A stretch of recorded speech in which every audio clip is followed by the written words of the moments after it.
The thermometer outside Walter Caldwell's claim shack read 18 degrees below zero on the morning of January 11th, 1876. And Walter figured that made him the smartest man in Pembina County, Dakota Territory. He had built his chimney the way his father built them, the way his father's father built them back in Norway, straight up through the roof where heat belonged. And he had burned through 11 cords of split oak since November doing it, which was a price he paid without complaint because that was what it cost to keep a family alive on the northern plains. He stood at the window that morning, coffee in hand, looking south across 300 yards of frozen prairie to where the land dipped toward Tongue River. Down there, somewhere near that lazy bend in the water, was the place the Russian woman had dug herself into the earth like a badger. And Walter noticed something he had noticed for 3 days running. No smoke, not a wisp, not a thread, nothing rising from that low mound of dirt that Margaret Sheldon called a home. He told his wife Ruth that the Russian woman had finally frozen to death in that ridiculous hole she had insisted on building. He said somebody ought to ride out come spring to see about burying whatever was left. He said it the way a man says something he believes completely, without cruelty, but without doubt. Either the way you might note that a fence post has rotted through or a well has gone dry. Just a fact of the prairie. He was wrong about the chimney. He was wrong about Margaret. And in 48 hours, when the temperature dropped to 43 below zero and the wind started screaming down from Manitoba at 57 miles per hour, Walter Caldwell would understand just how wrong a man could be about the business of staying warm. But that is getting ahead of the story. To understand what happened in January of 1876, you need to go back 20 months to the spring of 1874, when a woman stepped off a train in Dakota Territory carrying everything she owned in two hands. Margaret Sheldon arrived in Pembina County in May of that year. She was one of 42 homesteaders who filed claims under the Homestead Act, and she was the only one of them who was a woman alone. 31 years old, a widow. She spoke English the way a man drives a wagon over rough ground, slowly and with visible effort, every word chosen carefully and still landing crooked. Her accent was thick German, which confused people because her name was Russian, and her dead husband had been American, and nobody in Grafton could quite figure out where she came from or what she was doing in Dakota Territory. The German accent had an explanation that nobody bothered to ask about. Margaret had grown up in Saratov Oblast, deep in the Russian interior, where a large community of Volga Germans had settled generations back. German was her second language before Russian, the tongue of her neighbors, and her schooling and her prayers. English was her third, learned in 6 desperate months in New York City after her husband died, and she realized that the only thing standing between her and the streets was her ability to make herself understood. She carried exactly 3 things with her on the train from New York. 3 things that fit in 2 hands and told the entire story of her life if you knew how to read them. The first was a leather satchel containing the naturalization papers of Samuel Sheldon, her husband. Samuel had been a carpenter from Vermont, 26 years old, who had met Margaret at the port of Hamburg in 1872 when she was trying to buy passage to America and could not make the ticket agent understand her. Samuel spoke no German and no Russian. Margaret spoke no English. But he bought her ticket, and somewhere between Hamburg and New York Harbor, they decided to get married, which they did 3 days after landing. He gave her his name and his citizenship. 6 months later, he gave her something else. He died of typhoid fever in a rooming house on Mulberry Street, leaving Margaret with legal standing in a country she did not understand and nothing else of material value. Samuel Sheldon was 26 years old and had hands that smelled of pine shavings and linseed oil. That was what Margaret remembered most clearly about him years later, not his face, which had already begun to blur in her memory by the time she reached Dakota, but his hands and what they smelled like when he held her on the ship from Hamburg. He had been kind, not performatively kind, not kind in the way that expects something in return, but kind in the quiet way of a man who sees someone struggling and helps because helping is what decent people do. He saw a woman alone at a ticket counter in a foreign port, and he helped her, and then he married her, and then he died, and the entire arc of their relationship from first meeting to final breath lasted 8 months. 8 months is not a long time to be married, but it is long enough to change the legal trajectory of a life.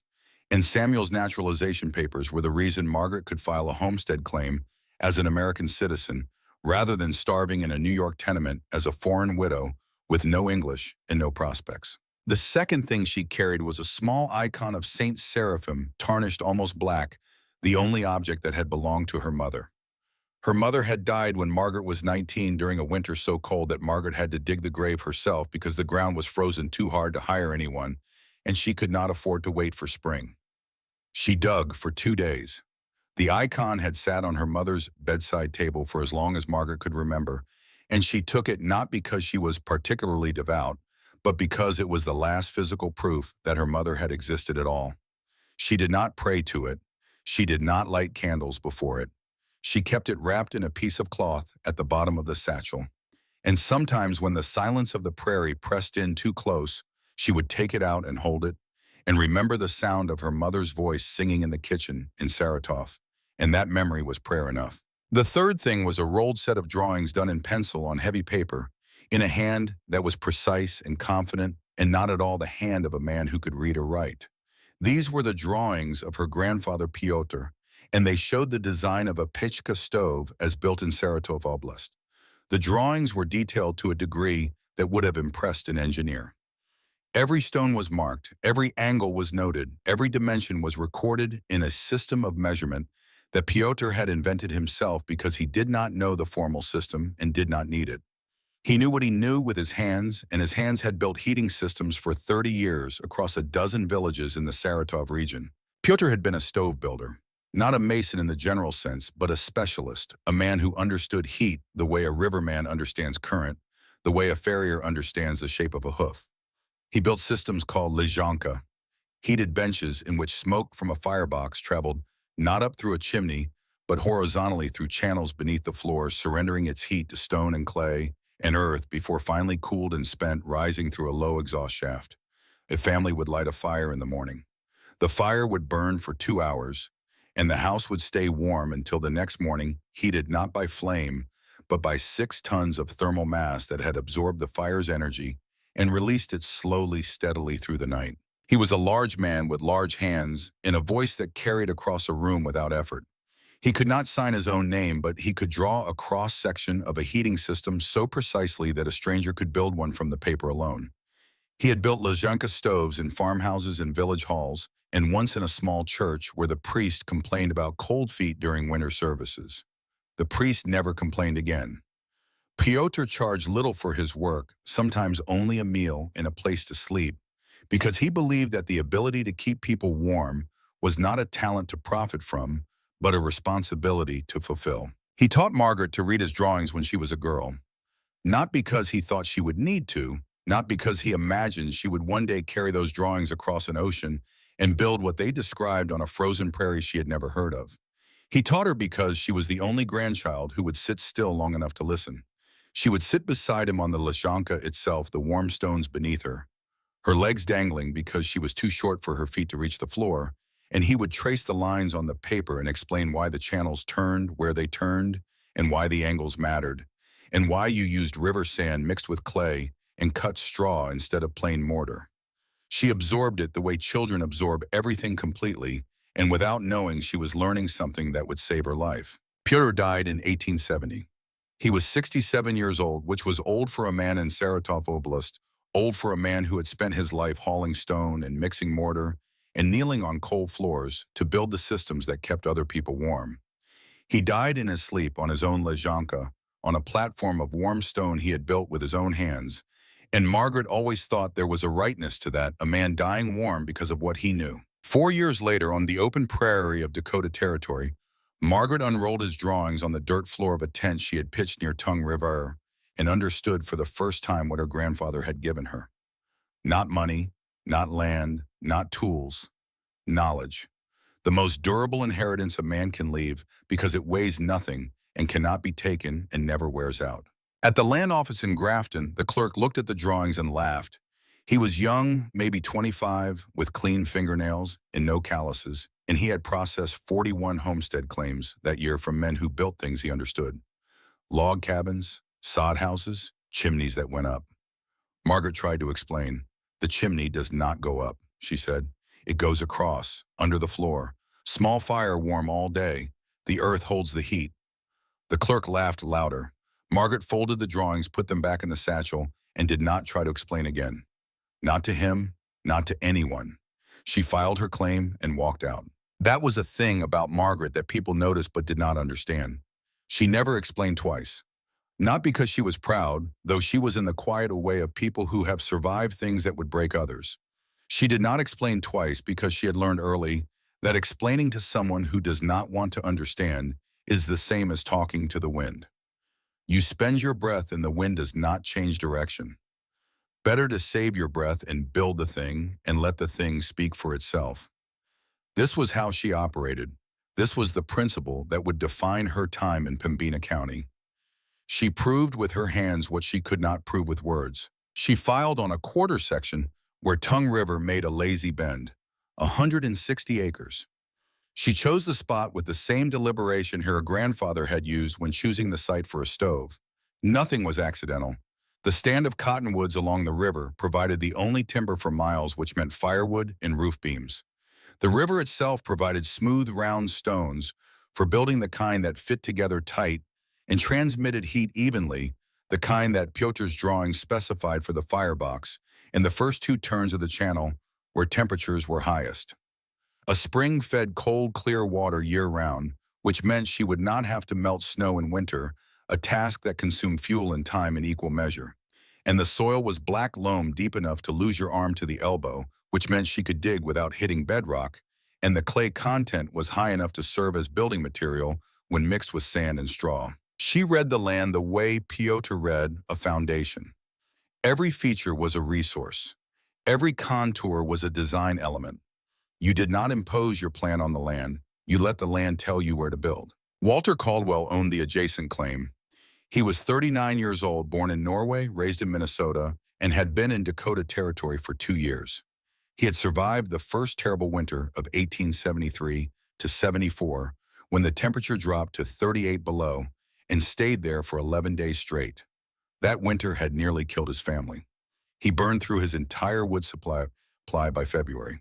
Then he burned the kitchen table, then 2 chairs, then the spare bed frame, breaking it apart with his hands because the axe was outside and outside was death. His youngest child was 2 years old that winter, a boy named Eric, and the boy slept between Walter and Ruth every night because there were not enough blankets, and still the boy coughed in his sleep. And the sound of that coughing in the dark was a sound Walter heard in his dreams for years afterward. Ruth cried every night, not from fear of dying, but from the helplessness of hearing her children suffer and not being able to stop it. Walter had sworn after that winter that it would never happen again. His solution was more. More wood, more preparation, more cords split earlier in the year, more stacked higher in the shed, more everything. He attacked the problem of cold the way a man attacks any problem that has frightened him badly, with force, with volume, with the absolute conviction that if you just had enough of the right thing, you could overpower whatever was trying to kill you. It was not a stupid approach. It was the approach of a man who had learned from experience, and his experience had taught him that heat came from fire and fire came from wood, and therefore the answer to cold was always and forever more wood. The logic was clean and direct and entirely wrong, but it would take a blizzard to prove it. He told Margaret straight out that she would never make it through one winter alone. He said it standing at the edge of her claim, arms crossed, looking at the flat ground where she had begun to dig. He was not being cruel. Walter Caldwell was not a cruel man. He was being honest in the way that men are honest when they believe they are saving someone from a fatal mistake. He had earned the right to that honesty with a winter that had taken his furniture and nearly taken his children, and he did not give it lightly. Ruth Caldwell was kinder about it. She brought Margaret a loaf of bread and a jar of preserves, walking the 300 yards between claims with the bread wrapped in cloth and the preserves tucked under her arm. She stayed for 10 minutes, spoke slowly, smiled, but her eyes said what Walter's mouth had said: "You will not survive." Ruth was not unkind. She was simply a woman who had already been frightened enough and did not want one more thing to worry about, one more neighbor to mourn, one more grave to visit when the ground thawed. George Harmon had homesteaded a section to the east. He was 53 years old, from Saxony, and he was the most qualified man in Pembina County to judge whether Margaret's design would work. He had built 17 houses in Milwaukee before the financial panic of 1873 wiped him out. 17 houses from foundation to roofline with his own hands and the hands of men he trained. He understood masonry. He understood thermal dynamics. He understood the relationship between fire and stone and air in ways that most men understood the relationship between rain and crops. It was instinct refined by decades of practice. His life's work, his expertise, the one thing he had left after Milwaukee took the houses and the savings and the reputation and everything else. When George lost his business in the panic, he lost more than money. He lost the context in which his knowledge had value. In Milwaukee, he was George Harmon, master builder. In Dakota Territory, he was a 51-year-old bankrupt starting over on a quarter section of frozen dirt. The only thing he carried west that nobody could take from him was what he knew about building. And so he held that knowledge close the way a man holds the last thing he owns, and he defended it the way you defend the last thing you own, which is to say absolutely and without compromise. If his knowledge about heating was wrong, he had nothing left. When George eventually saw Margaret's heating system, he would explain precisely why it could not work. And every word he said would be technically correct according to the principles he had spent 40 years learning. That was the tragedy of George Harmon. He was not wrong because he was ignorant. He was wrong because he was expert in one system and could not see past it to another. His knowledge was not his weakness, it was his blind spot. The very depth of his understanding in one tradition made it impossible for him to recognize value in another. James Proctor had taken up a claim along the river bottom. 41 years old, Irish by blood, American by birth, and old by experience. He had survived the Battle of Antietam, the single bloodiest day in the history of the American Civil War. 22,717 casualties between sunrise and sunset on September 17, 1862. James survived by lying flat in a cornfield for 6 hours while bullets cut the stalks above his head, close enough that the cut leaves fell on his back like green snow. After the war, he spent 3 years laying track for the Northern Pacific Railroad from Minnesota to Montana, through winters that killed men in their sleep in railroad camps where the stoves went cold at midnight and nobody woke up to feed them. James knew what death by cold looked like. He had seen it 5 times in 3 winters. Men who fell asleep in railroad camps when the stove went out and did not wake up. Men whose bodies he had carried stiff and strange to supply wagons in the morning, wrapped in the same blankets they had died under.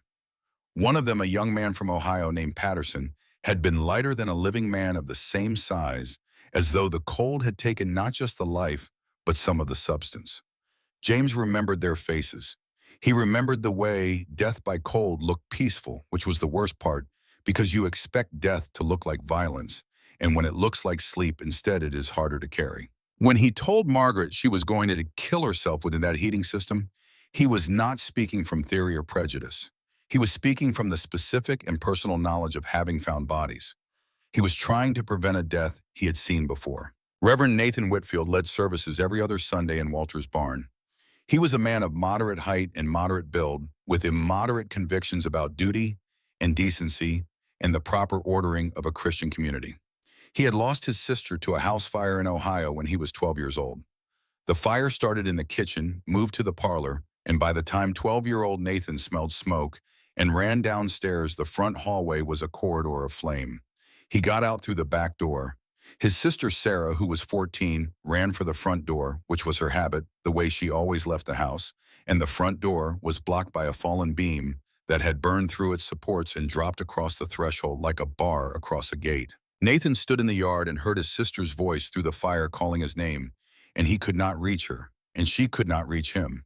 And the voice continued for a time that Nathan would never be able to measure, because some clocks are not made of minutes, but of sounds that never stop echoing, and then the voice stopped. 40 years later, the smell of smoke in an enclosed space still made his hands shake. Not much, not enough for most people to notice, but enough for Nathan to notice, and enough for the shame of it, the grown man still frightened by the memory of a 12-year-old boy standing in a yard to color every interaction he had with fire for the rest of his life. When he heard about Margaret's system, which channeled fire and smoke through enclosed stone passages beneath a dirt floor, he did not see engineering. He saw the specific shape of his oldest nightmare. He worried about sparks escaping through cracks in the stonework. He worried about carbon monoxide seeping through joints while Margaret slept. He suggested, not unkindly, that a woman alone might find better prospects in Minneapolis, where there were proper buildings with proper stoves and people who could look after her. These were Margaret's neighbors. A man who believed in more wood, a man who believed in better engineering, A man who believed in the evidence of frozen bodies. A man who believed fire in enclosed spaces killed people. Not one of them was stupid. Not one was cruel. They were people who had survived hard things and drawn reasonable conclusions from their survival. And they had all built their homes the way Americans built homes, the way the guidebooks from Chicago and Philadelphia said to build them, with chimneys that rose straight and true from firebox to sky, pulling smoke up and heat with it, the way chimneys had pulled smoke since Romans first discovered the principle 1,500 years back. And Margaret dug into the earth instead. She spent June and July of 1874 excavating, alone, with a shovel she had bought on credit from Schroeder's Mercantile in Grafton, a shovel that cost $2.50 that she did not have and would pay off with labor over the course of the following year. She moved dirt from dawn until the light failed, piling it in mounds that would later serve as windbreaks on the north and west sides of her dugout. Her dugout went down 4 feet into the ground and stretched 20 feet long by 14 feet wide. The roof was cottonwood logs layered with sod, making the whole structure nearly invisible from 100 yards away. Just a low mound with a door on the south face and an exhaust pipe that barely cleared the roofline. The south-facing door was not accidental. South caught winter sun. The entry tunnel descended 4 steps before opening into the main room, which meant wind could not blow straight through the door into the living space. It was an airlock, a buffer zone between the prairie and the home, and the 4 steps down meant that cold air, which is heavier than warm air, would pool in the tunnel rather than flowing into the main room. Every piece of the design served every other piece. Nothing was decorative. Nothing was wasted. This was the thinking of Piotr transmitted through pencil lines on paper, now being built into the Dakota earth by hands that remembered what his hands had taught them. There were days during those 2 months of digging when Margaret stopped and leaned against the wall of the half-finished dugout and looked up at the sky. The Dakota sky was larger than any sky she had seen in Saratov, larger than the sky over New York, larger than seemed possible, as though someone had removed the ceiling from the world, and there was nothing between her and the stars but air and ambition. In those moments, she was aware of how alone she was. Not lonely in the dramatic sense, not aching with it, but alone in the practical sense. Nobody was coming to help. Nobody was going to check on her at the end of the day and ask if she had eaten. The bread Ruth Caldwell had brought was a one-time gesture, not the beginning of a friendship, and Margaret understood the difference. She was on her own in a way that was total and permanent and had to be accepted rather than fought. But solitude was not new to her. She had been alone since Samuel died, truly alone since her mother died before that, and she had learned that solitude was not the enemy. The enemy was cold. The enemy was hunger. The enemy was a winter that could kill you in your sleep if you were not prepared. Loneliness was an inconvenience. Freezing to death was a problem. Margaret was a woman who understood the difference between inconveniences and problems, and she did not waste energy on the former when the latter required every ounce of strength and attention she had. Inside the dugout, she built the thing that would make Walter shake his head, that would make George Harmon call a waste of good stone, that would make James Proctor spend 2 hours on an August afternoon trying to talk her out of. The firebox sat in the northwest corner, built from river rock she had hauled up from Tongue River, in a wagon borrowed from James, who had lent it without asking what she needed it for, because that was the kind of man James was. Lending things without questions. Helping without conditions. It was a small kindness that Margaret noted and did not forget. But instead of a chimney rising straight up from the firebox, she built a series of horizontal channels running beneath the floor, snaking back and forth in a pattern her grandfather's drawings labeled Lezhanka. She built the channels from flat limestone. She split herself using a hammer and iron wedges, working along the grain of the stone. You do not force stone to break where you want it to break. You find the line where the stone wants to split, and you follow it. You tap the wedge, listen to the sound, tap again, listen again, and when the sound changes from a dull thud to a sharper ring, you know the fracture is ready to open, and one more tap will do it. This is patient work. This is work that cannot be rushed. Margaret spent 3 weeks splitting limestone before she had enough flat pieces to line 43 feet of channel. The stones fit tight enough that smoke could not escape into the room, but loose enough that heat could radiate through into the packed earth above and around them. The channels ran for 43 feet total, doubling back on themselves 4 times before finally rising through a vertical shaft that exited just 18 inches above the roofline. 43 feet, not 30, not 50, 43 because that was the length that Pyotr had determined, through decades of trial and failure, gave the best balance between heat transfer and draft. Too short and the smoke escaped still hot, carrying energy up the chimney that should have gone into the floor. Too long and the draft weakened because the exhaust gases cooled too much to create adequate upward pull, and smoke backed up into the living space. 43 feet was the answer that Pyotr's hands had found through a lifetime of building and adjusting and rebuilding, and Margaret did not second-guess it. The whole system was embedded in clay and river sand mixed with cut straw, a composite material that Pyotr had specified for its combination of thermal conductivity and structural stability. About 6 tons of thermal mass sitting beneath Margaret's feet. 6 tons of material that would absorb heat slowly when the fire burned and release it slowly when the fire died.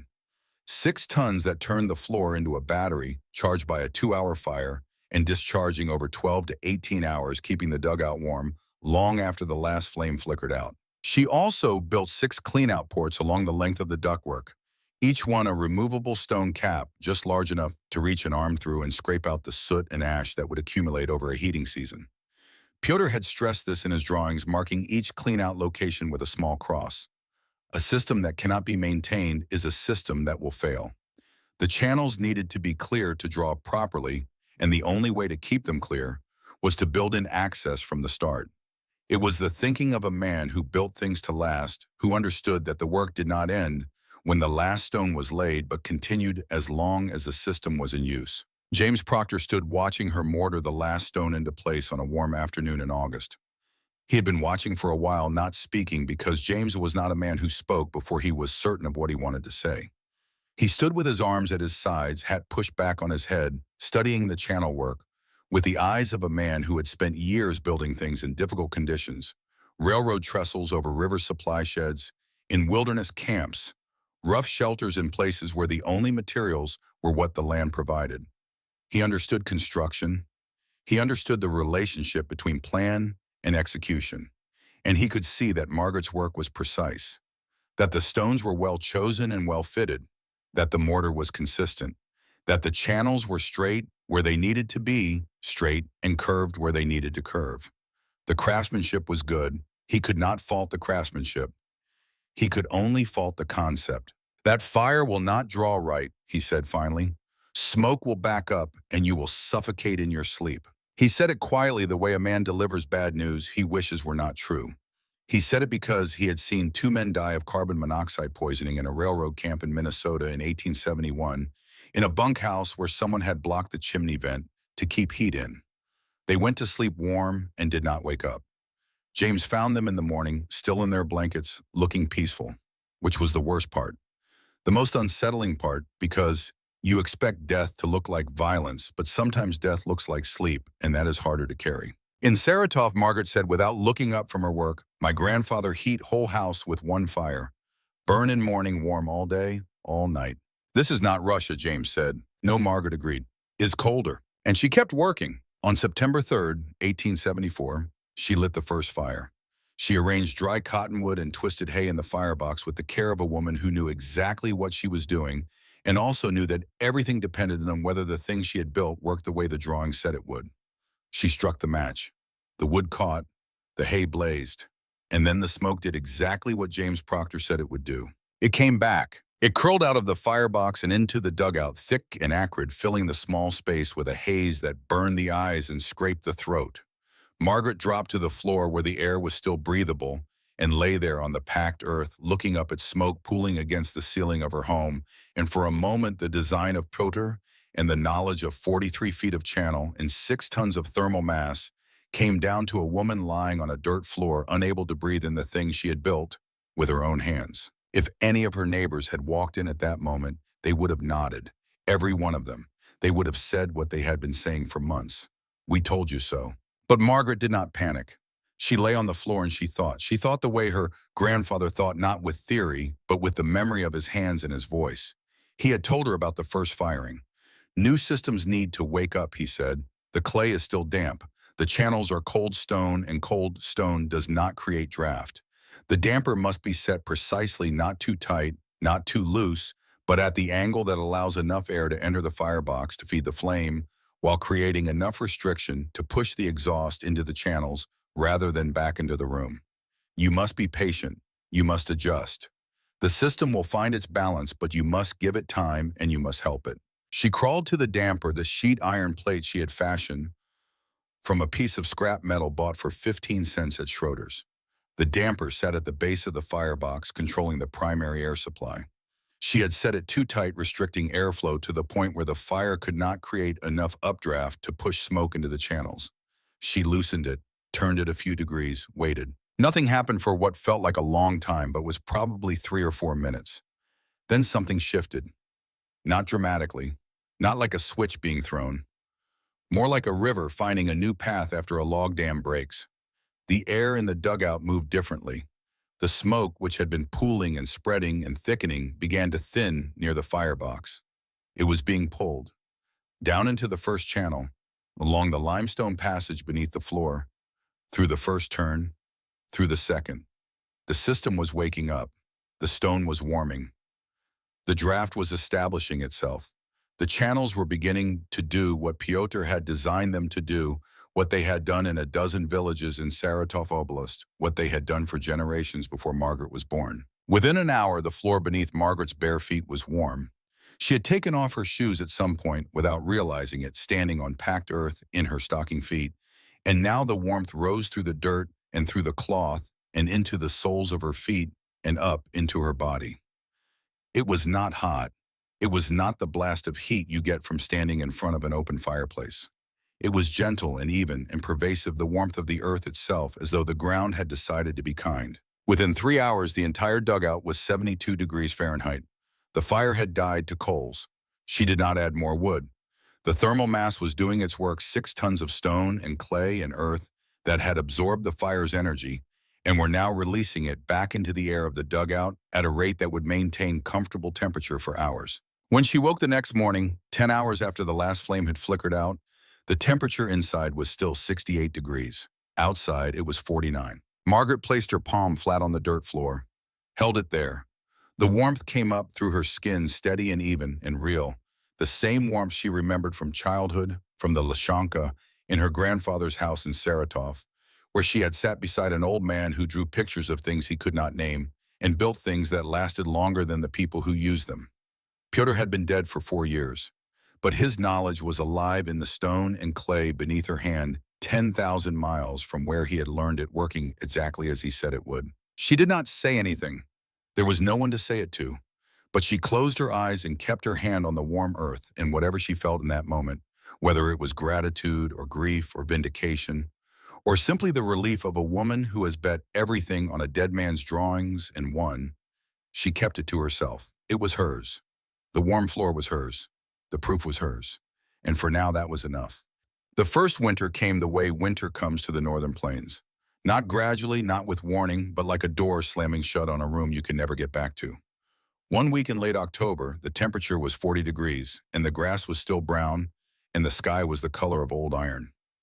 The next week, it was 8 below, and the world was white, and the wind had a sound to it that was not like any wind Margaret had heard in Saratov. It was bigger. It moved across a landscape with nothing to stop it, no forest, no hills, no buildings tall enough to break its stride, and it hit the scattered homesteads of Pembina County with a force that made the walls groan and the windows rattle and the flames in every fireplace lean sideways like men ducking a punch. Margaret fed her system carefully that first winter. She learned it the way a man who has driven the same truck for 30 years learns the engine, by sound, by feel, by the subtle difference between a machine running well and a machine about to give you trouble. 1 armload of dry cottonwood, roughly the size of a man's torso, burned for 2 hours and kept the dugout warm for 14 hours if the outside temperature stayed above -20. Below -20, she added half an armload more. She never let the fire roar, never pushed the system past what it was designed to do. The thermal mass beneath her floor absorbed heat slowly and released it slowly, and if you tried to rush it, if you burned too hot, too fast, the heat escaped through the chimney before the stone and clay could capture it. Patience was the system's fuel as much as wood was. She supplemented the cottonwood with twisted hay and dried buffalo chips she had collected during the summer months. Neither burned as hot as oak or hickory, but they burned slow and steady, which was what the system needed. Pyotr had told her this sitting on his warm bench in Saratov, tracing the lines of his drawing with a thick finger. Do not feed a Lashanka the way you feed a fireplace. A fireplace is a hungry dog that eats everything and gives back little. A Lashanka is a different animal entirely. It is a draft horse. It eats modestly and works all day. You match the fuel to the system, not the system to the fuel. A quarter cord per week. That was what Margaret burned from September through the end of March. A quarter cord, 7 months, roughly 4.5 cords total for an entire winter. Walter Caldwell burned 7 cords before Christmas. He would not have known that number if you had asked him. Men who burn wood the traditional way do not count cords the way men who buy gasoline count gallons. They just cut and split and stack and burn, and when the pile gets low, they cut and split and stack more. And the labor of it is so constant and so consuming that the total quantity disappears into the rhythm of the work. 7 cords by Christmas was not a number Walter carried in his head. It was a number his body carried in his back and shoulders and hands, in the calluses from the axe handle and the ache that settled between his shoulder blades every evening and never quite left. George Harmon burned roughly the same amount. His cabin was slightly larger than Walter's, built with the same straight chimney design, and he had added refinements that he believed made his system superior. A German heating stove imported from Milwaukee, cast iron with a water jacket that circulated warm water through copper pipes to a second room. A damper system he had engineered himself, adjustable to 3 positions, allowing him to control burn rate with a precision that nobody else in Pembina County could match. By any measure available to him, his setup was the most efficient in the county. And it was, if you defined efficiency the way George defined it, which was the way every builder in America defined it. Efficiency meant how well a chimney drew, how cleanly a fire burned, how little smoke escaped into the living space. By those measures, George's system was excellent. But Margaret was not measuring the same thing. Margaret was measuring how much heat stayed in the house after the fire died. And by that measure, which was the only measure that mattered when your life depended on a finite supply of wood, George's excellent chimney was a beautifully engineered hole in the roof through which 77% of his fuel's energy vanished into the Dakota sky. George came to see his dugout in October of 1874. He came with his hat in his hands, which was the custom when entering another person's home, even when that home was a hole in the ground. He spoke slowly, enunciating each word the way people speak to someone they believe may not understand the language. Margaret understood more English than she could speak. She understood every word George said. She simply lacked the vocabulary to argue with him in his own language, which George mistook for a lack of comprehension, which was a mistake many people made about Margaret Sheldon and which she never bothered to correct. The problem is surface area, George told her. He was standing in the center of the dugout, looking down at the packed earth floor beneath which 43 feet of stone channel carried smoke from the firebox to the exhaust shaft. He spoke with the confidence of a man who had spent his life understanding exactly this kind of problem. Hot air rises. That is physics. That is the law of God and nature. You are forcing smoke to travel horizontal through cold earth, losing heat at every turn. A straight chimney pulls hard, creates draft burns clean.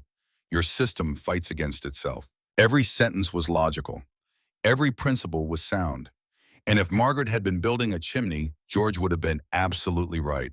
But she was not building a chimney. She was building a heat exchanger. The entire point of the system was to force hot gases through cold mass, transferring energy from the smoke to the stone. What George called losing heat at every turn was exactly what Margaret called heating the floor. They were describing the same physical process and reaching opposite conclusions because George had spent 40 years learning one system and could not see past it to another. His expertise was a fortress. It protected everything he knew, and it kept out everything he did not. Margaret asked him one question. She asked it in her broken English without looking up from the stove where she was heating water for tea, and it was the kind of question that sounds simple until it detonates inside your head days later. How much wood you burn yesterday? George frowned. I do not keep count of every piece of wood I burn. I burn 1/4 cord per week, Margaret said. Since September. How much you burn? George did not answer. He put his hat back on, thanked her for her time in the formal way of a man who has decided the conversation is over, and walked out of the dugout into the October afternoon. He did not come back for 14 months. But the question followed him home. It followed him the way a pebble in a boot follows you present, with every step impossible to ignore, too small to justify stopping to remove, but too persistent to forget. It followed him into November, when he loaded his stove for the third time in a single day.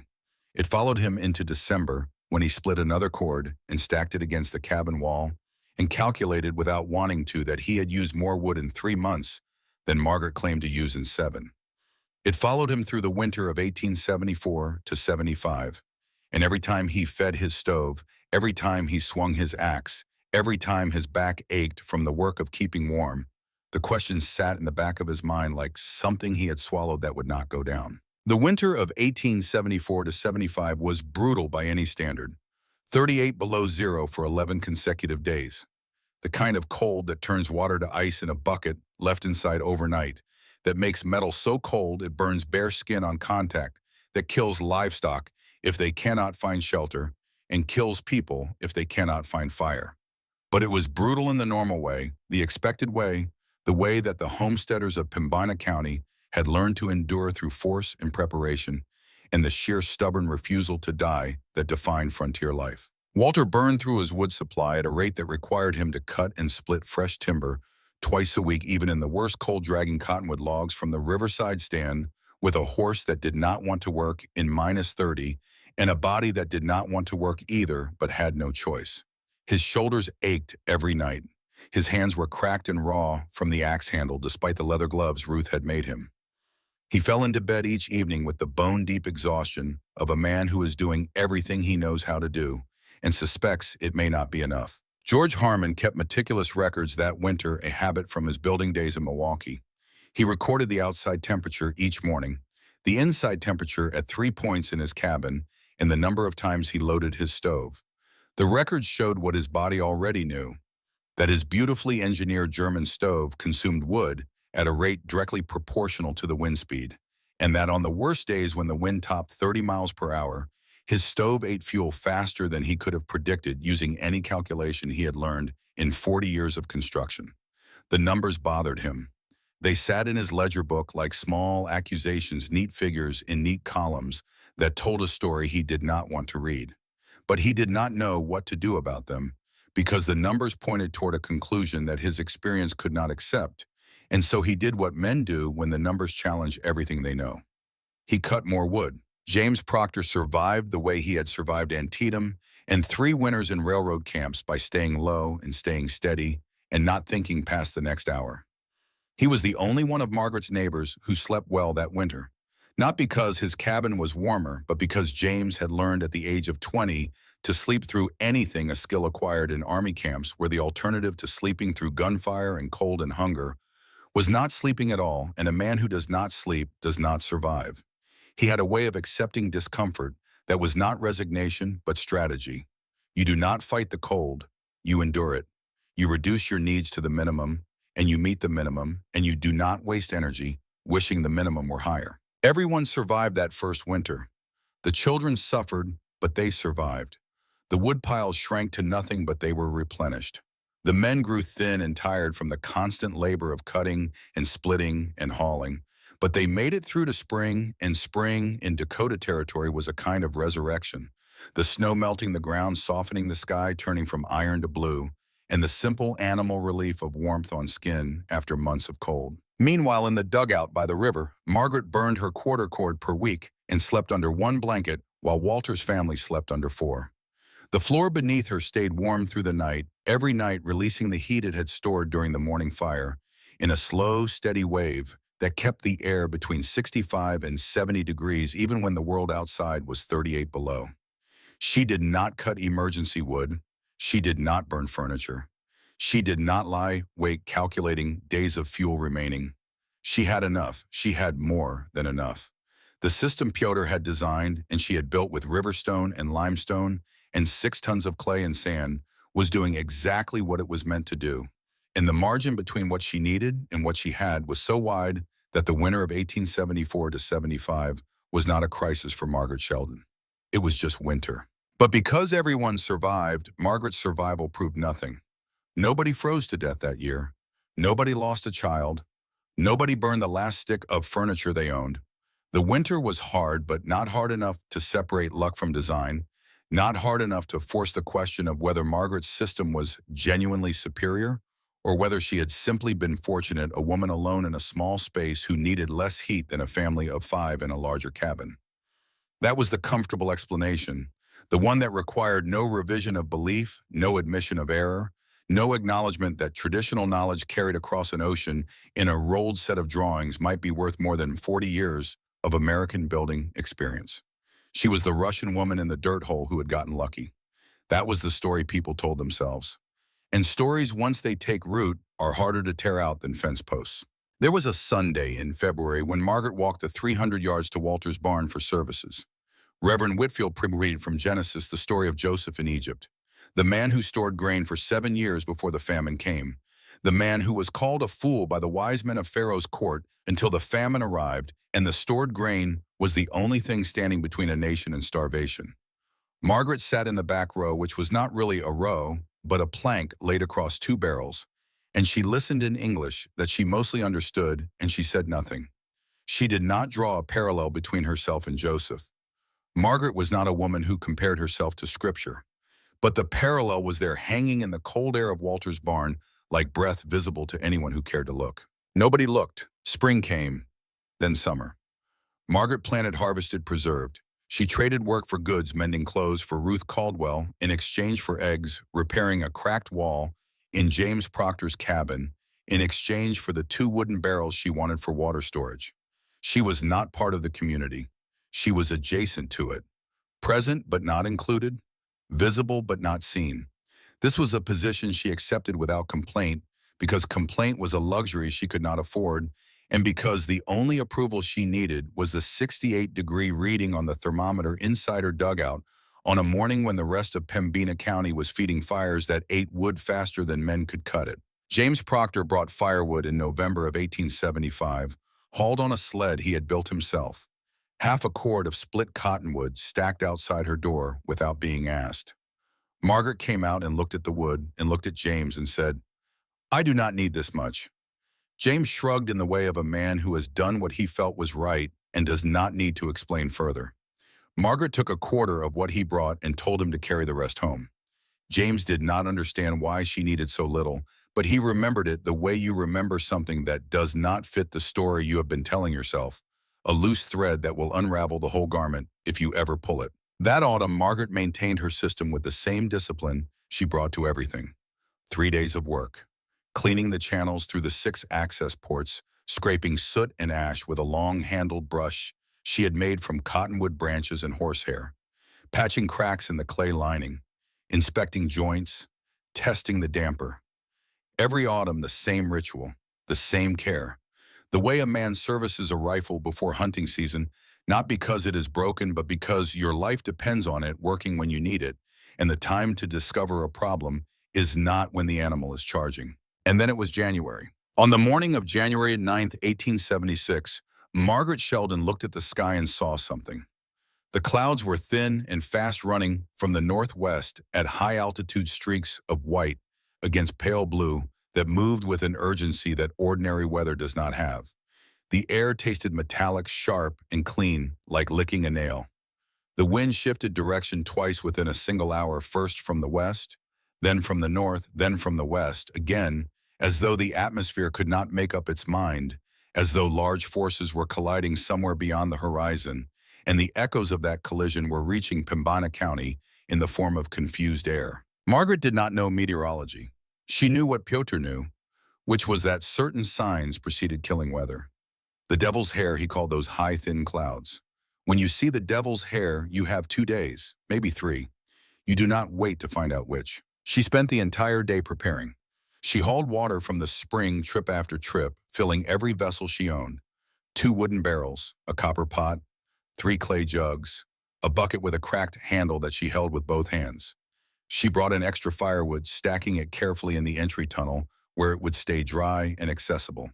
She checked her food stores and inventoried them with the precision of a quartermaster. 43 pounds of potatoes in the storage pit beneath the northeast corner, 27 pounds of salt pork hanging from the roof beams, 6 pounds of cornmeal in a sealed tin, dried beans, dried peas, a small wheel of cheese she had earned mending clothes for Ruth. Walter Caldwell saw her working. He was crossing the frozen ground between his cabin and his woodshed when he noticed Margaret making trip after trip to the spring hauling water in the cold. He called out across 300 yards of dead air. "Just winter. You act like the world is ending." Margaret did not answer. She hauled the next barrel. On the afternoon of January 11th, the temperature began to drop. Not the gradual decline of a normal cold front, but a free fall of plunge, as if the air itself were being emptied of whatever warmth it had left. 18 below at noon, 26 below at sunset, 34 below at midnight. The barometer in James Proctor's cabin had been falling for 18 hours, a steady decline, that James watched the way a soldier watches a perimeter, knowing that what comes next will be bad, but not knowing how bad or when. At 2 in the morning on January 12th, the wind arrived. It came with a sound that none of them had words for because the English language and the Norwegian language and the German language had all developed in places where wind was moderated by terrain, by forests, by mountains, by the simple fact of landscape.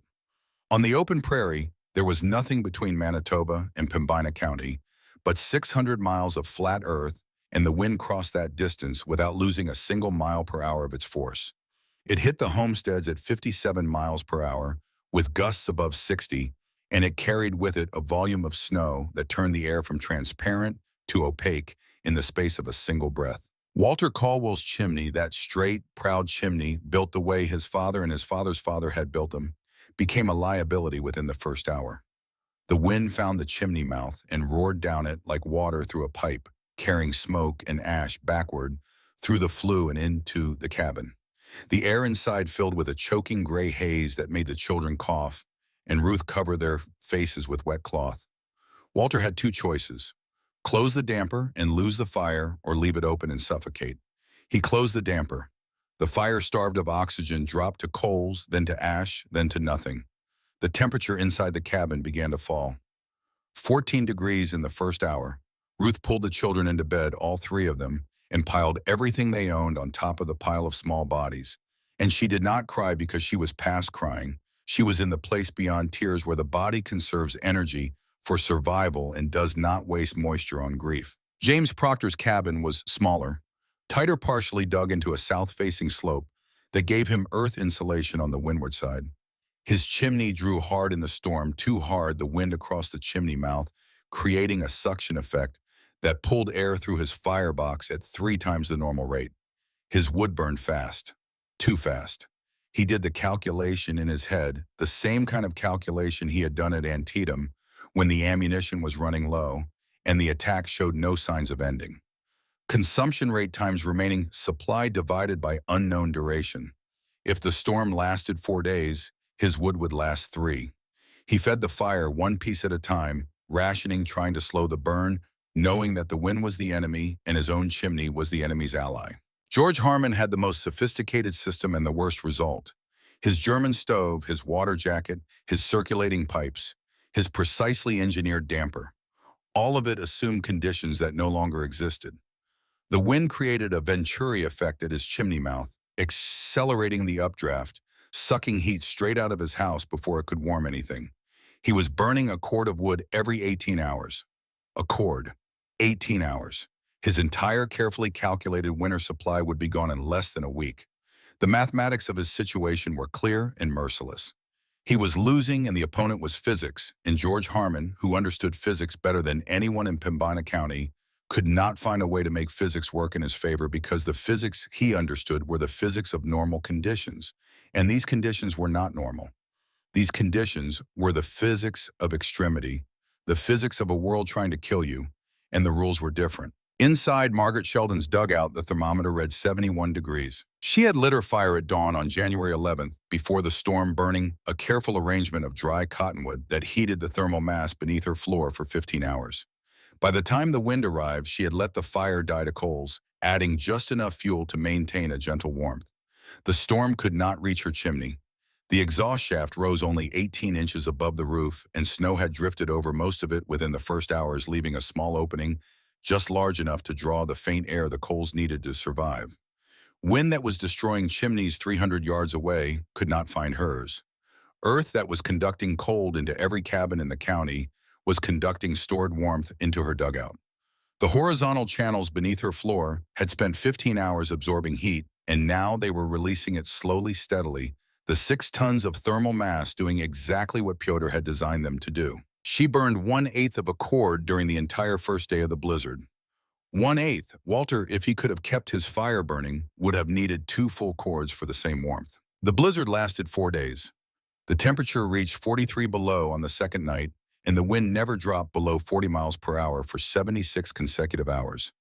Snow accumulated in drifts that buried Walter's cabin to the eaves that sealed James Proctor's door shut, that erased every landmark and reference point until the prairie looked like the surface of an alien world, white and featureless and shifting. On the second night at the bottom of the cold, James Proctor sat on his bed and took off his left boot.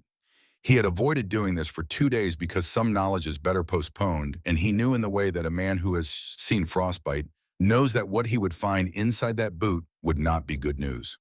The boot was wet. It had been wet since the first day.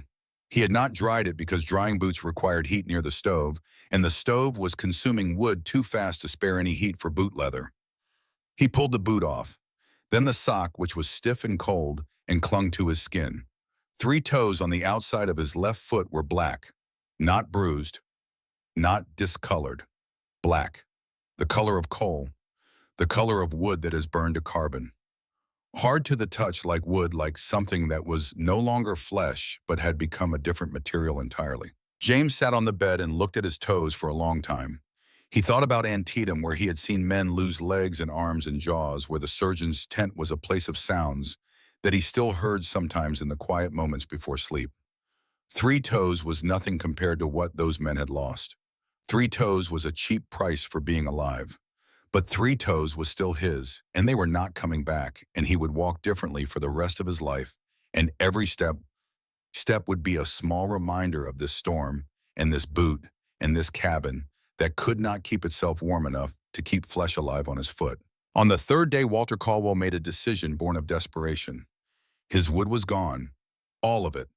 The oak he had split and stacked, the kindling he had bundled, the 2 chairs he had broken apart on day 2, the table he had dismantled with his bare hands on the morning of day 3, pulling the joints apart because he did not have the energy to swing an axe.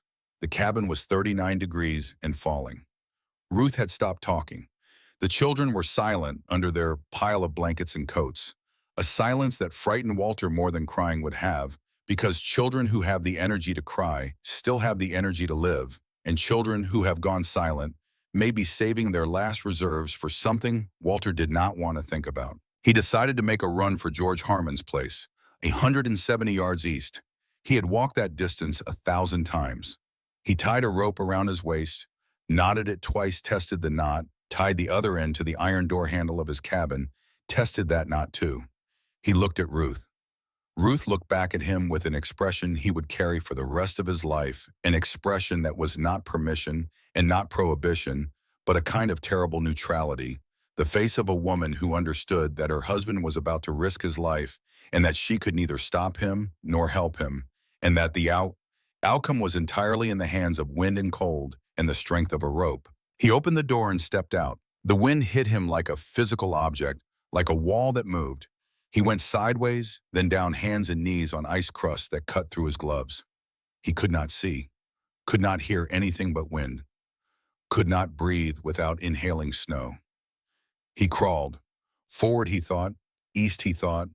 But the prairie in a whiteout has no directions. There is no east. There is no forward. There is only white above and white below and white in every direction. And the human sense of orientation, which relies on visual landmarks and horizon lines and the subtle cues of light and shadow, fails completely when every photon entering the eye is the same color. He crawled 47 feet.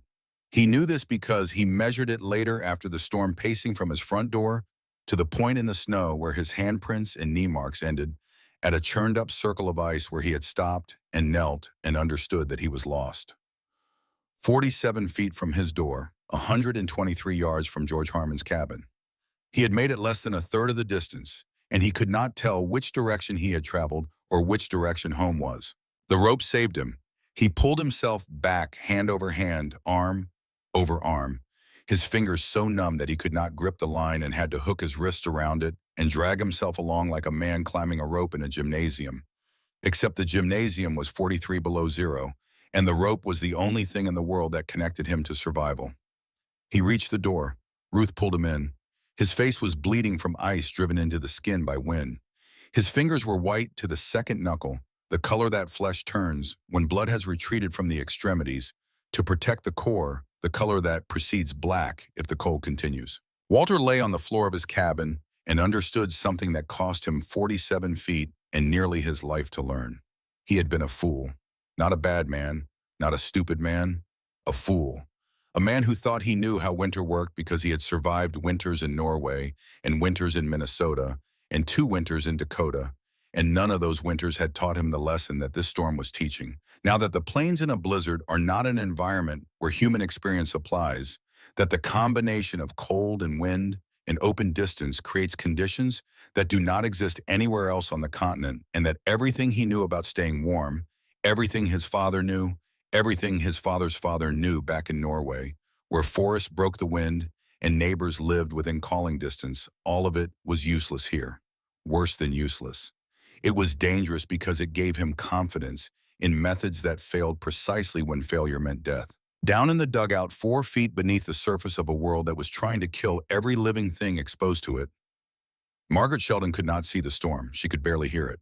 The 4 feet of earth above her head and the 2 feet of sod on the roof reduced the 60-mile-per-hour wind to a low vibration, a hum more felt in the chest than heard in the ears, like the memory of thunder rather than thunder itself.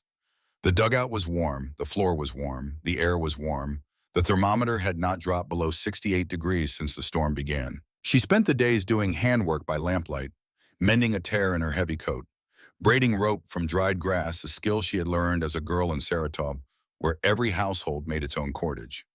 Reading a Bible printed in German that Reverend Whitfield had loaned her, with the gentle suggestion that it might provide comfort during the long winter evenings, and Margaret had taken it not because she needed spiritual comfort, but because she liked the language and the reading practiced her German, which was in danger of rusting from disuse. She lit 1 fire each morning. 1 fire, enough to recharge the thermal mass. The fire burned for 2 hours, maybe less, and then she let it die, and the floor kept her warm through the day and through the night. Her fuel consumption over the 4 days of the blizzard was 1/2 cord total. George Harmon burned a cord every 18 hours. Walter would have burned 2 cords per day if his chimney had not failed him. Margaret burned 1/2 cord in 4 days. The numbers were not close. The numbers were not into the same category. The numbers were the difference between a system designed for exactly these conditions and a system designed for conditions that had ceased to exist the moment the wind reached 57 miles per hour. There were moments during those 4 days when she sat still and thought about the people 300 yards north. She knew the physics. She knew what the wind was doing to straight chimneys. She had known since she was a girl that vertical chimneys were vulnerable to downdraft and high wind, that the taller the chimney, the worse the problem, that what worked in calm conditions became a liability in storms. She knew that right now, at this moment, Ruth Caldwell was huddling with 3 children under every blanket they owned, while the temperature in their cabin dropped degree by degree toward a number that human bodies cannot survive. She knew, and she could not help. The distance between her door and Walter's barn was 300 yards of flat ground covered in 4 feet of snow under 60-mile-per-hour wind at 43 below zero. And that 300 yards might as well have been 300 miles for all the good her knowledge could do anyone on the other side of it. The helplessness of knowing was its own kind of suffering, different from cold, quieter, but real. On the 4th day, the wind stopped. Not gradually, not in stages, not with the diminishing gusts and increasing intervals that normally mark the end of a storm. It stopped all at once, suddenly and completely, as though someone had closed a valve or pulled a plug or flipped a switch. One moment the world was screaming, and the next moment it was silent, and the silence that followed was so profound, so total, so unlike anything that had existed for the previous 96 hours that James Proctor, sitting by his dying fire on 3 dead toes, thought for one disorienting moment that he had gone deaf. The temperature remained at 37 below, but without the wind, 37 below was a different thing entirely. It was cold you could stand in, cold you could walk in, cold that would kill you slowly rather than instantly. The world was navigable again, and the question that had been waiting behind the wind now pushed itself to the front of every mind in Pembina County. Who was still alive? Part 3. The Door That Opened. Walter Caldwell emerged from his cabin on the morning of the 5th day into a world he did not recognize. The prairie had rearranged itself during those 4 days and nights into a landscape of white dunes and valleys and ridges that bore no resemblance to the flat ground he had walked every day for 2 years. His woodpile was gone, not merely burned, but buried, and what remained beneath the snow would not have filled a wheelbarrow. His fence posts had vanished beneath drifts that were smooth and curved and looked almost intentional, as though the wind had been sculpting rather than destroying. The path to his outhouse, worn into a permanent rut by 2 years of daily use, had ceased to exist. Everything he knew about the geography of his own land was wrong. He stood in his doorway and looked at this new world, and the world looked back at him with the blank indifference of a thing that does not care whether you live and love and never has and never will. His children were alive. That was the first thing he established, and the only thing that mattered in the first minutes of that morning. All 3 were breathing, conscious, awake, and the 2 older ones were complaining about the cold and about hunger and about the fact that their father had burned the kitchen table, which was a good sign because children who have the energy to complain have the energy to survive. But young Eric, the boy who had been 2 years old during the first terrible winter and was now 4, had toes that were white and numb on his left foot, and when Ruth tried to warm them by rubbing them, he did not react. He did not cry. He did not pull away. He looked at his mother with the curious detachment of a child who does not understand what is happening to his body, and Ruth looked at Walter, and the expression on her face was not anger and not accusation, but something that Walter would carry in his chest for the rest of his life. It was the face of a woman who had trusted her husband to keep their children safe and was watching in the white stillness of a winter morning the limits of what trust can do. Walter pulled on his boots and went outside to dig. George Harmon was the first neighbor he reached. 170 yards to the east, the same distance that had nearly killed Walter 2 days earlier, now walkable in the windless cold through drifts that reached his thighs and made every step an act of deliberate labor. George was alive. His cabin was standing. But the interior told a story that did not need words. The woodpile was gone, every cord he had calculated and measured and stacked with the precision of a man who trusted mathematics the way some men trust God. He was burning green wood now's logs he had cut the previous summer and set aside to season for the following winter wood that was not ready, that hissed and spat and smoked because the moisture inside was turning to steam before the wood could ignite properly. His cabin was thick with haze, his eyes red, his voice hoarse. George Harmon stood in his doorway, looking 10 years older than he had looked 5 days earlier, and when Walter asked if he had wood to spare, George laughed. It was not a laugh that had humor in it. It was the sound a man makes when irony has become physical, when the gap between what you planned and what happened is so wide that the only response left is the one that sounds like laughing, but is not. They dug a path to James Proctor's cabin. James was sitting on his bed with his left boot off the 3 dead toes exposed to the cold air of the room. He had been sitting like that when they arrived, not in shock, but in the quiet aftermath of shock, the place a man reaches when he has examined a wound long enough to accept it. He looked up at Walter and George standing in his doorway. 2 men who looked as worn and damaged as he felt, and he asked only 2 words. "Everyone alive." "Everyone is alive," Walter said. "Then we are luckier than we have a right to be," James said, and he pulled his boot back on carefully over the toes that would never feel a boot again and stood up to help dig. They reached Reverend Whitfield's place by mid-morning. Whitfield had come through in better shape than the rest, partly because his cabin was small and tight and well-built, partly because he lived alone, and one man generates enough body heat to make a difference in a space the size of a good closet. He was shaken but intact, his hands steady, his voice strong, his faith in God's mercy undamaged by 4 days that had tested the faith of everyone else. The 4 men stood together in the thin January sunlight, stamping their feet, blowing into their hands, looking at each other with the shared expression of men who have survived something they are not yet ready to talk about. Then someone said it, the thing that had been waiting to be said since the first shovel hit the first drift. What about the Russian woman down by the river? Walter answered. He said what he had said 5 days ago, standing at his window looking south at the absence of smoke. She is dead. Stuen has to be. Nobody survives in a half-buried hole with a chimney that runs backward. If the smoke did not get her, the cold did. There was a silence, short, heavy, the kind of silence that men observe when acknowledging death on the frontier, where death was frequent enough to be expected, but never frequent enough to be casual about. Reverend Whitfield broke it. He said that whatever they found down there, decency required them to go and look. If there was a body, it should be buried properly. If there were belongings, they should be gathered for whatever family Margaret might have back in Russia. It was the Christian thing to do, and Nathan Whitfield believed in doing the Christian thing even when it meant walking a quarter-mile through waist-deep snow at 37 below zero to find a body he was not sure he wanted to find. 6 men set out. Walter George James Whitfield and 2 others from neighboring claims who had dug their way to the Caldwell place that morning, drawn by the universal instinct of frontier people to check on each other when the worst is past.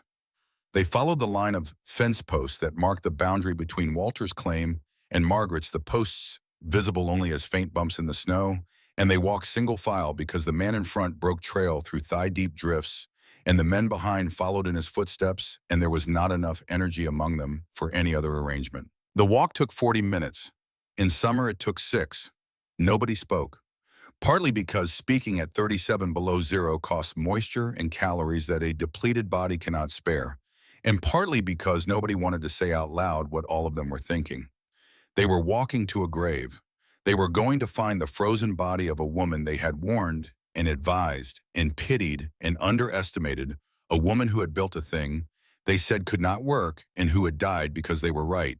And being right about someone's death is the most hollow victory a man can claim. They found the dugout, or rather, they found where the dugout had to be a mound in the snow, barely distinguishable from the natural drifts around it.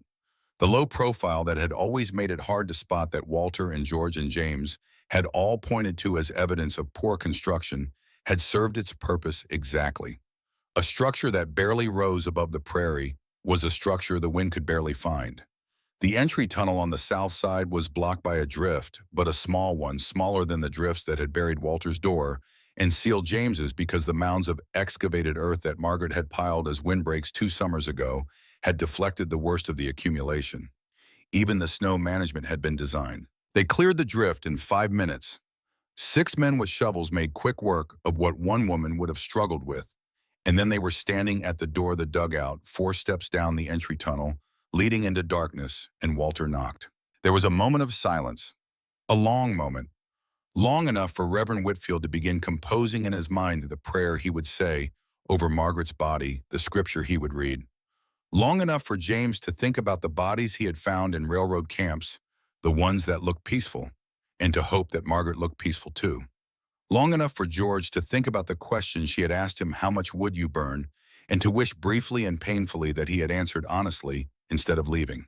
The door opened. Heat came out, not a trace of warmth, not a faint suggestion of temperature above freezing.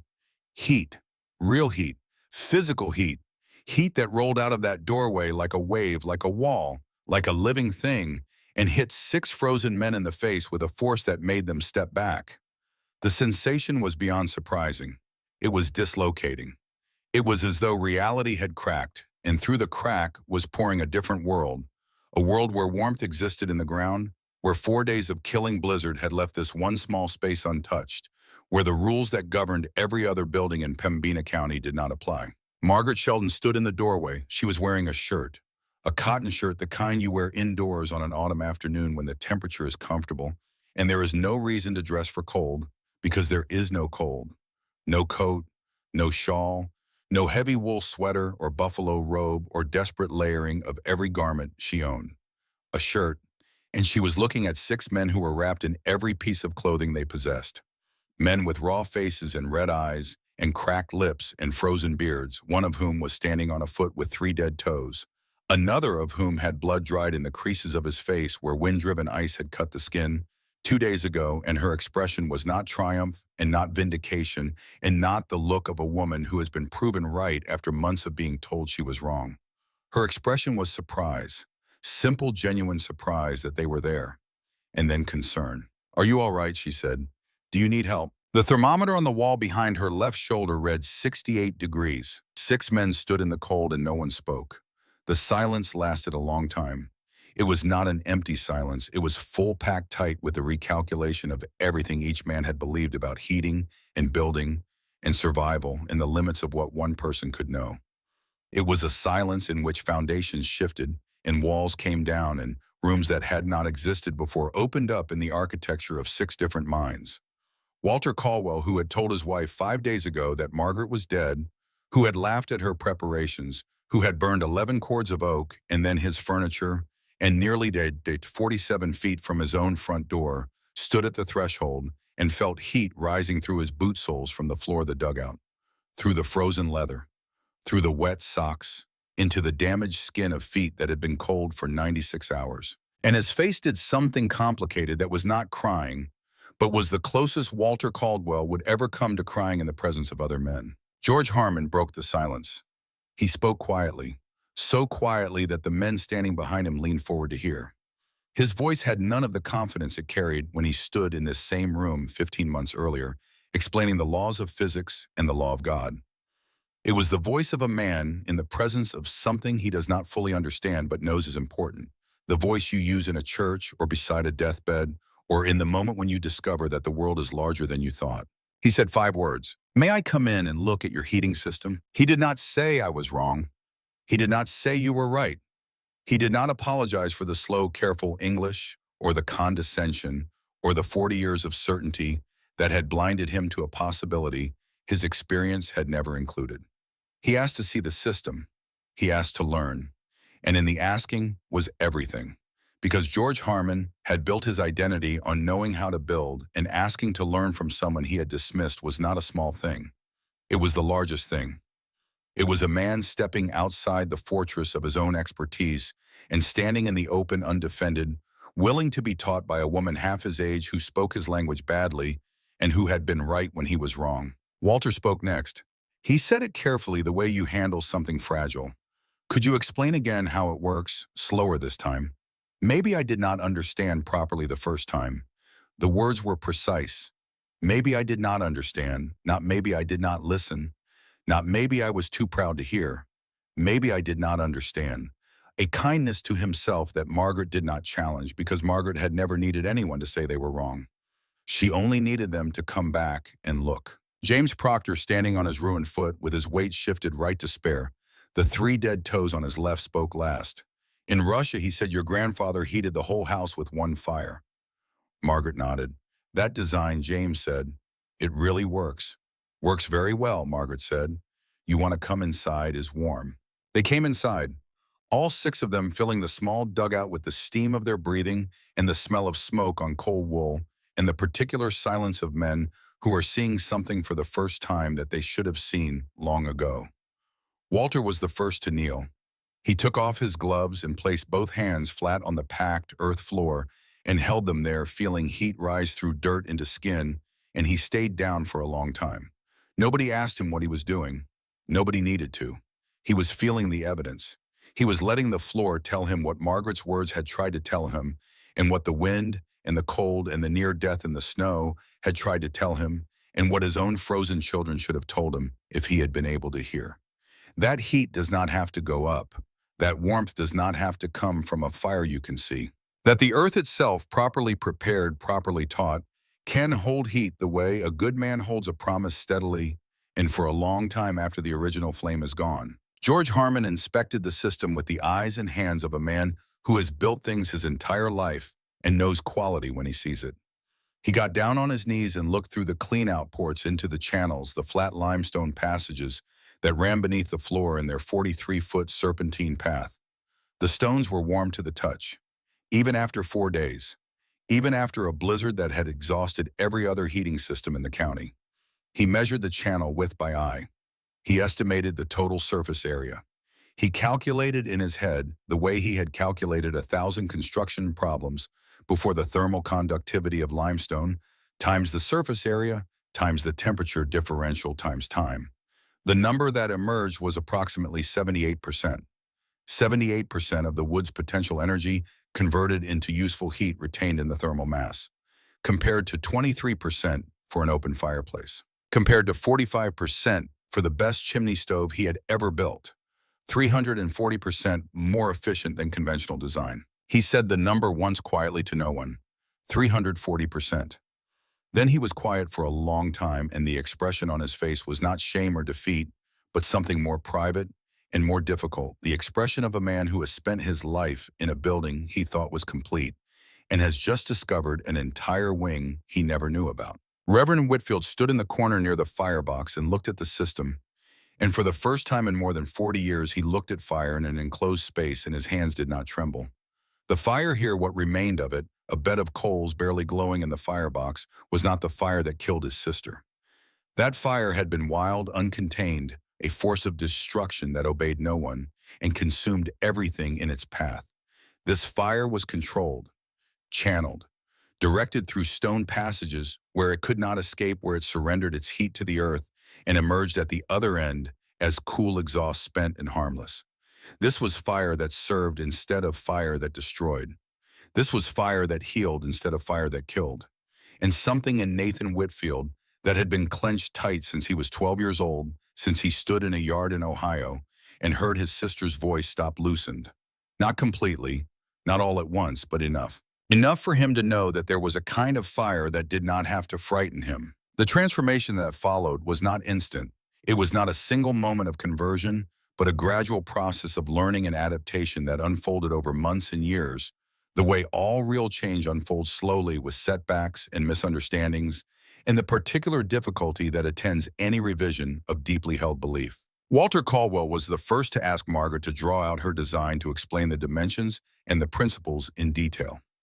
He spent 2 full days in the dugout measuring the channels with a knotted string, counting stones, asking questions about draft and damper angles and the ratio of thermal mass to living space.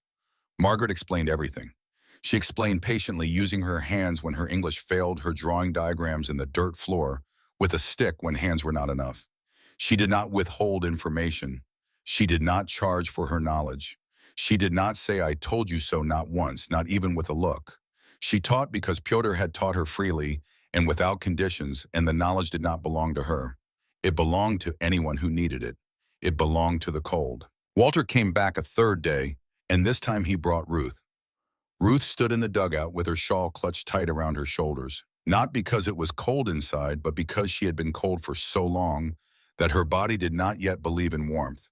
And she looked at the floor and the walls and the simple stone firebox in the corner and the damper made of scrap iron, and she said nothing for a long time. Then she said very quietly, "Would this have kept my children warm?" Margaret looked at her and said yes. Ruth closed her eyes and stood still, and when she opened them again, something had changed in the set of her mouth. Not anger exactly, but resolution. The expression of a woman who has decided that her children will never again sleep in a house heated by a chimney that the wind can defeat. Walter spent the spring of 1876 redesigning his cabin. He could not dig channels beneath the existing log floor without dismantling the entire structure, so he compromised. He built an addition on the east side, a new room with a sunken floor and an underfloor heating system adapted from Margaret's design. The channels were shorter than hers, only 28 feet, because the room was smaller, but the principle was the same. River stone, flat limestone, clay and sand and straw, a low exhaust that the wind could not reach. George Harmon helped with the masonry, applying his 40 years of building experience to a system he had once called impossible, and the collaboration between George's technical skill and Margaret's traditional knowledge produced a hybrid that was in some ways better than either original. The following winter, the addition stayed warm on a quarter of the wood that the original cabin consumed. Walter's children slept in the new room. They slept warm. They slept through the night without coughing. And Walter Caldwell, lying awake in his own bed, listening to the silence of children who were not suffering, understood that he had been given something by a woman he had dismissed, and the debt could not be measured in cords of wood or pounds of stone. George Harmon approached the problem as the engineer he had always been. He began sketching modifications, adapting Margaret's Russian principles to American construction methods, and in doing so he paid Margaret the deepest compliment one builder can pay another. He did not merely copy her design, he built upon it. Could you run channels beneath a log cabin floor? Yes, if you dug out the existing floor and lined the trench with stone. A sod house, easier because sod walls already provided earth insulation. Waterproofing for wet climates. An additional layer of clay sealed with animal fat. Maintenance access. Clean-out ports every 8 feet along the channel length, just as Margaret had built them. George took what Margaret knew and extended it. Translated it, made it available to people who would never build a dugout, but who might, with the right guidance, build a heating system that captured 78% of their fuel's energy instead of 23. Word spread through Pembina County and beyond. By March of 1876, homesteaders from Grafton and Grand Forks were making pilgrimages to Margaret's dugout, traveling distances that would have seemed absurd a year earlier to visit a woman who had been dismissed as ignorant. The Russian woman with the underground stove that burns one log where others burn 10. The description was not accurate in its details, but it was accurate in its spirit, and Margaret showed every visitor the same thing she had shown Walter and George. A small fire, 6 tons of thermal mass, a dugout warm enough for shirt sleeves in the middle of a Dakota winter. Some understood immediately, some did not. Some went home and tried to build what they had seen and failed because they missed a critical detail: the angle of the damper, the ratio of channel length to chimney height, the specific mix of clay and sand and straw that allowed heat to radiate while maintaining structural integrity. But some succeeded. By the winter of 1877 to 78, 14 homes in Pembina County had variants of Margaret's heating system. By 1880, the number was 43. The designs varied. Some used brick instead of limestone. Some ran the channels in different configurations, spirals instead of serpentines, shorter runs with larger cross-sections. Some combined elements of the Russian pechka with German Kasselofen techniques that George Harmon introduced, creating hybrid systems that captured the best features of both traditions. But every successful system shared the same fundamental principles: maximize thermal mass, minimize heat loss through the chimney, use the earth as insulation, and match the fuel to the system, burning moderate sustained heat rather than intense bursts, feeding the draft horse instead of the hungry dog. James Proctor rebuilt his cabin in the summer of 1877. He laid flat river stones beneath the main room in a small sleeping alcove, running channels in a pattern that Margaret helped him design, adapted to the specific dimensions and orientation of his home. She came to his place 3 times during the construction, once to mark the channel layout in the dirt, once to check the stone fitting before he mortared, and once to inspect the completed system before the first firing. Each visit she brought bread she had baked in her dugout, and James provided coffee that he brewed strong enough to strip paint, and they worked together in a silence broken only by the necessary words of construction. Put this stone here, turn this angle, open the damper to here. It was the language of building, which needs no fluency and no grammar, only precision. He burned 70% less wood than he had before, and his cabin stayed warmer than it had ever been with a conventional fireplace. The first morning after the first firing, James woke to a warm floor and lay in his bed for a long time, feeling the heat come up through the boards. And he thought about the 2 men he had found dead in the railroad camp in Minnesota, the ones who looked peaceful in their blankets.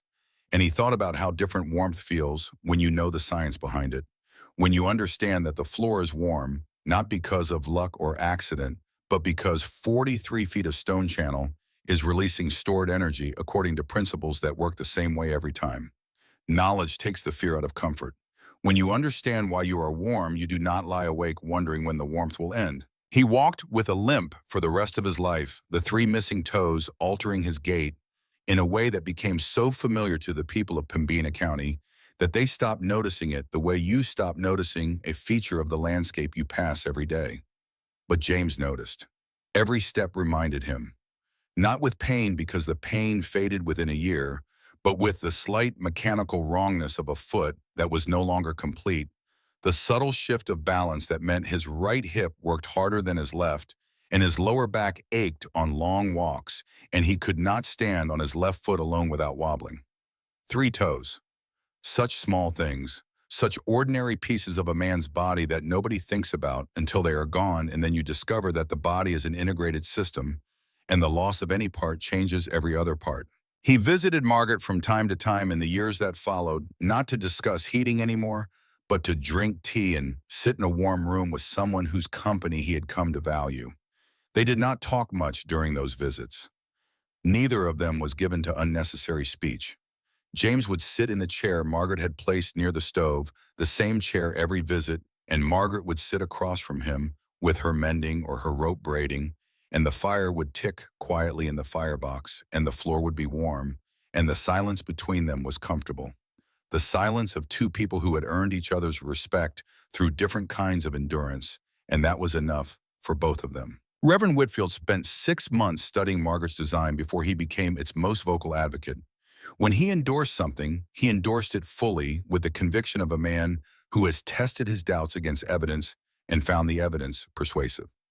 He included sketches of the heating system in letters to friends and family in Wisconsin, describing it as a practical application of Christian stewardship, using God's resources wisely, wasting nothing, surviving through wisdom rather than brute force. It was theology expressed in stone and clay, and Whitfield preached it with the same passion he brought to Scripture. Similar systems had evolved independently in cultures across the world because the problem of keeping warm with limited fuel is universal, and the physics of heat storage are the same everywhere. Korean ondol systems channeled hot air beneath entire house floors. Finnish contraflow stoves use complex internal baffles to extract heat from exhaust before it reached the chimney. Chinese Kong beds warm sleeping platforms with smoke from cooking fires, turning waste heat into comfort. Russian Pechka stoves, which Pyotr had spent his life building and perfecting, had kept families alive through Siberian winters for generations beyond counting. The principle was the same in every culture. Store the heat, release it slowly, let the earth help you. The application varied with climate and materials and tradition, but the underlying truth was as old as the first human who noticed that a stone warmed by fire stayed warm after the fire died. What made Margaret's story remarkable was not that she invented something new. It was that she recognized a solution from one world and successfully transplanted it into another across an ocean and a continent through languages she barely spoke against the opposition of people who were experienced and well-intentioned and wrong. She did not convince them with words because she did not have the words. She convinced them with a blizzard and a thermometer and a warm floor in a frozen world. The evidence spoke for itself as she had always known it would. The only cost was 4 days and 43 below zero, and 3 of James Proctor's toes, and the furniture in Walter Caldwell's cabin, and the winter supply of wood in George Harmon's shed, and the pride of men who had believed they knew better and discovered in the most painful way possible that they did not. Margaret proved her homestead requirements and received title to her land in 1879.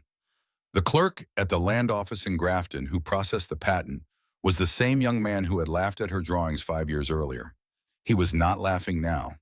Whether he remembered the drawings and the laughter Margaret did not know and did not ask because Margaret Sheldon did not revisit closed accounts. She had proven what she needed to prove.